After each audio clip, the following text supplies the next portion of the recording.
Have you ever looked at an A-rank character and said, oh shit, she might be better than the S-rank? Or maybe thought that she'd be good enough to compete against it? This is exactly what I'm doing today, featuring the new ice attacker Bambinata. To simplify, no, she's not better than Plume by any means at any rank or investment, but she's a super solid unit to invest into if you're just looking to get a secondary ice team. Of course, if you've been long watching this channel, you already know that I like covering the reasons to why this is the case and give you further details on the topic.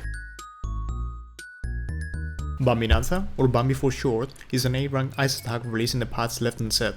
She features a playstyle incredibly similar to Plume, where spamming triples is essential. However, unlike Plume where core is an ice damage increase that affects all skills, Bambinata's core actively contributes to her damage as well as enhancing her ultimate. Obviously, like every new character, she comes with sub-ranks that drastically improve her skills.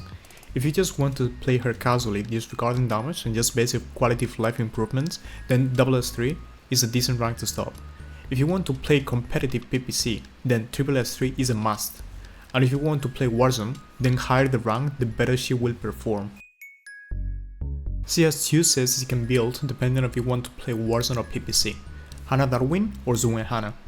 If you're just playing her casually or for multiple game modes, the best set is Hana, as it is versatile and it helps with high orb usage.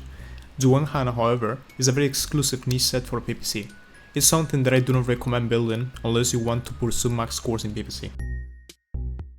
Her 6-star weapon directly impacts her core, as every time you switch her in, she instantly forgets a color, therefore massively reducing the amount of orbs required to reach enhanced ultimate. This is incredibly important, as there's a massive orb requirement difference between her 5-star and 6-star weapon, going from 15 orbs to only 9 orbs. This also impacts the choices you will have to make deciding between memory resonances. If you're using her with a 6-star weapon, the most optimal resonances depend on the game mode. If you want to focus only on Warzone, then attack plus ultimate is the way to go. If you want to only focus on PPC, then red plus attack. And if you want to be able to do both and not lose a considerable amount of damage, full attack is the best choice. Of course, this is very different if you're using her 5-star weapon. She is incapable of reaching the 15 orb requirement unless you dodge for Matrix, have Hana, and rely on some RNG to enhance ultimate. But having to go through the full 15 orb rotation also means orbs and core are going to do significantly more, therefore a more widespread distribution of her total damage. If you're only going to focus on Warzone, full attack is going to be best.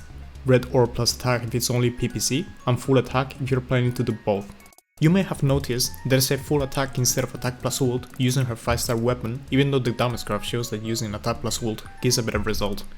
This is tied to the orb requirement problem I mentioned earlier, that I'll try to explain later. Zuen is PPC specific, so the only resonances you need is red orb plus attack, or 12 attack, which is also okay. There's not a lot to cover for PPC, as it is as simple as getting close to the enemy and spamming red orbs. For Warzone, the rotation is very similar to Plume.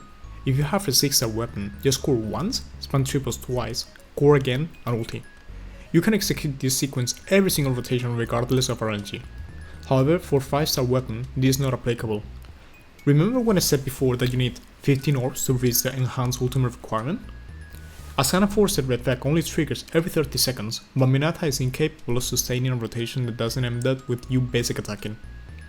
This also means that buffs are more likely to run out if you QTE too early, or your core Nords might not end up doing the most amount of optimal damage if you press QTEs too late. The solution to this is by playing a 0.5 to 1 rotation. What this means is that you cut her rotation in half to better suit buffs and get a more consistent rotation, while in the second Bambi rotation, you use her enhanced ultimate. The reason for this is because without her 6-star weapon, enhanced ultimate takes incredibly long to build up to, and by the time you get there, all your other units will be available for swapping.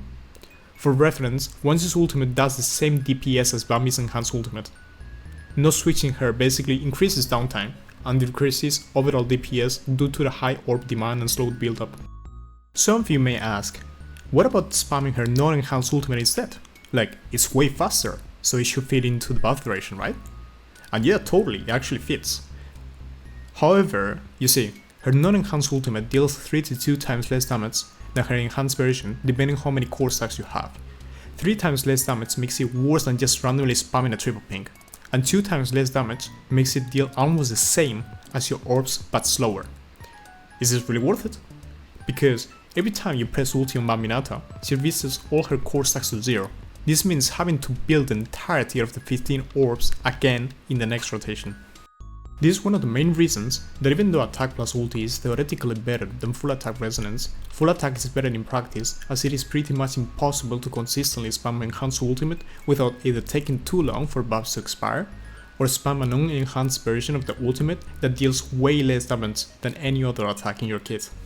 I know it's kinda hard to understand just by explaining with words, so I'll make another video soon showcasing how to play Bambi with her 5-star weapon and 6-star weapon.